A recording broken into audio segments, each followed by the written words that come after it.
കലൂർ രാജ്യാന്തര സ്റ്റേഡിയം നവീകരണം കരാറുകളില്ലാതെ സ്പോൺസറെ ഏൽപ്പിച്ചതിൽ GCDAയ്ക്ക് വീണ്ടും കുരുക്ക്. ഉമാ തോമസ് MLAയ്ക്ക് ഗുരുതര പരിക്കേൽക്കാൻ ഇടയാക്കിയ വിവാദ നൃത്തപരിപാടിയും ഫ്ലവർ ഷോ അഴിമതി ആരോപണങ്ങൾക്കും സുരക്ഷാ വീഴ്ചകൾക്കും പിന്നാലെയാണ് GSDA ഭരണസമിതി വീണ്ടും പ്രതിരോധത്തിലാകുന്നത്. GCDA ചെയർമാൻ ചന്ദ്രൻ പിള്ളയ്ക്കെതിരെ CPM-നുള്ളിൽ തന്നെ കടുത്ത വിമർശനം ഉയരുകയാണ്. വിവരങ്ങൾ ജിജീഷ് കരുണാകരൻ നൽകും. ജിജീഷ്, ഈ മെസ്സി വരും എന്നതിൻ്റെയൊക്കെ പേരിൽ ഒരു സ്റ്റേഡിയത്തിൻ്റെ മുഴുവൻ സംവിധാനങ്ങളും ഇളക്കി മാറ്റുന്നു, അതിനുശേഷം മെസ്സി വരത്തില്ലെന്ന് പറയുന്നു. അങ്ങനെ ആകപ്പാടെ വിവാദങ്ങളിലേക്ക് നീങ്ങുകയാണല്ലോ ഈ വിഷയം. ഇതിൻ്റെ കൂടുതൽ വിശദാംശങ്ങൾ പറയൂ ജിജീഷ്.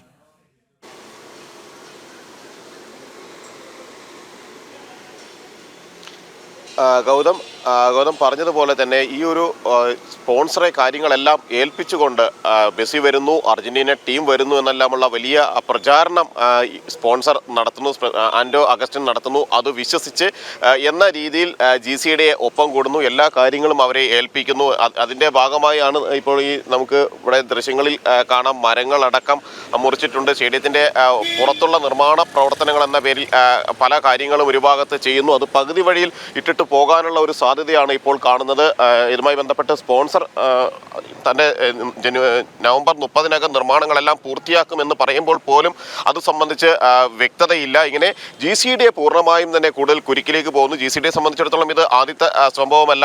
നേരത്തെ സംഗീത നിശയുടെ പേരിൽ നൃത്തപരിപാടി എല്ലാം തന്നെ സംഘടിപ്പിച്ച് അത് യാതൊരു സുരക്ഷാ മാനദണ്ഡങ്ങളും ഇല്ലാതെ നടത്തിയ അത്തരത്തിലുള്ള പരിപാടി അത് ഉമാ തോമസ് MLAയ്ക്ക് പരിക്കേൽക്കുന്ന വിധത്തിൽ സുരക്ഷാ വീഴ്ച എത്തുകയും എല്ലാം തന്നെ ചെയ്തു. ഇപ്പോൾ തന്നെ നമുക്ക് ഇതിൽ ബന്ധപ്പെട്ട ദൃശ്യങ്ങളിൽ കാണാൻ കഴിയും, വേര് ഭാഗങ്ങളെല്ലാം തന്നെ മുറിച്ചു മാറ്റിക്കൊണ്ടാണ് ഇവിടെ നിർമ്മാണങ്ങൾ നടത്തുന്നത്. മരങ്ങൾ സംരക്ഷിക്കാൻ എന്ന പേരിൽ മരങ്ങളുടെ ഭംഗി ചുറ്റും തറകെട്ടി സംരക്ഷിക്കാൻ എന്ന പേരിലാണ് ഇതെല്ലാം ചെയ്യുന്നത് എങ്കിൽ ആ വേര് തന്നെ അറുത്തെടുത്ത് മരങ്ങൾ നശിക്കുന്ന രീതിയിലേക്ക് പോലും നിർമ്മാണങ്ങൾ മാറുന്നു സ്റ്റേഡിയത്തിന് പുറത്ത്. ഇതെല്ലാം ഫിഫ മാനദണ്ഡങ്ങൾ പാലിച്ചാണ് എന്ന ഒരു വിശദീകരണമാണ് ഇക്കാര്യത്തിൽ നൽകിയിരിക്കുന്നത്, സ്പോൺസർ അടക്കം നൽകിയിരിക്കുന്നത്. എന്നാൽ ഈ 70 കോടി രൂപ മുടക്കി നടക്കുന്ന നിർമ്മാണ പ്രവർത്തനങ്ങൾ എന്ന് പറഞ്ഞ് നടത്തിയിരിക്കുന്ന കാര്യങ്ങളുടെ ഈ ദൃശ്യങ്ങൾ കാണുമ്പോൾ തന്നെ നമുക്ക് വ്യക്തമാകും, തീർത്തും അത് ശാസ്ത്രീയമായ അല്ലെങ്കിൽ മികച്ച എഞ്ചിനീയറിംഗ് വൈദഗ്ധ്യമുള്ള ആളുകളുടെ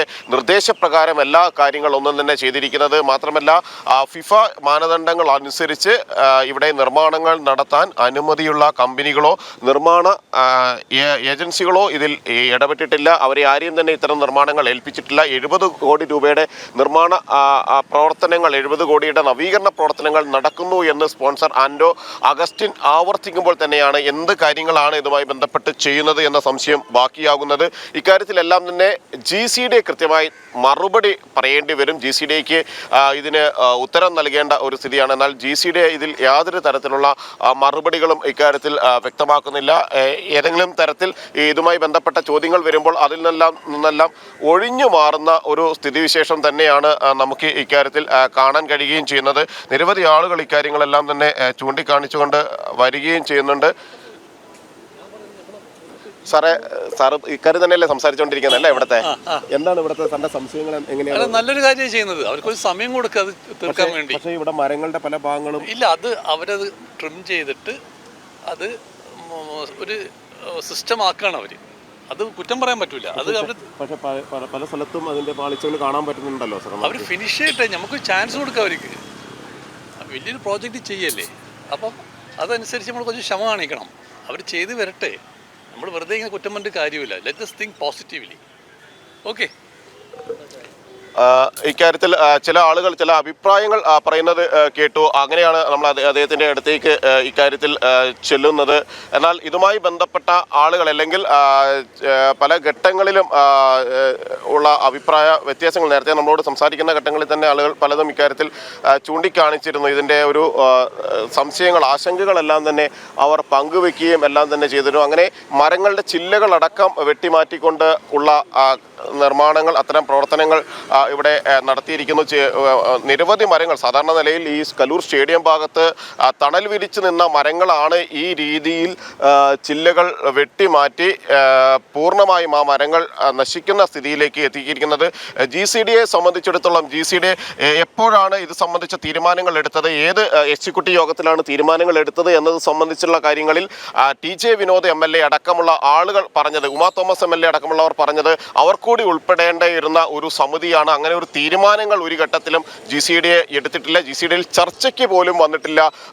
ഇത്തരത്തിൽ സ്പോൺസർക്ക് നിർമ്മാണ പ്രവർത്തനങ്ങൾ, നവീകരണ പ്രവർത്തനങ്ങൾ കൈമാറുന്നതുമായി ബന്ധപ്പെട്ട് ഒരു ഘട്ടത്തിലും ചർച്ചകൾ നടന്നിട്ടില്ല.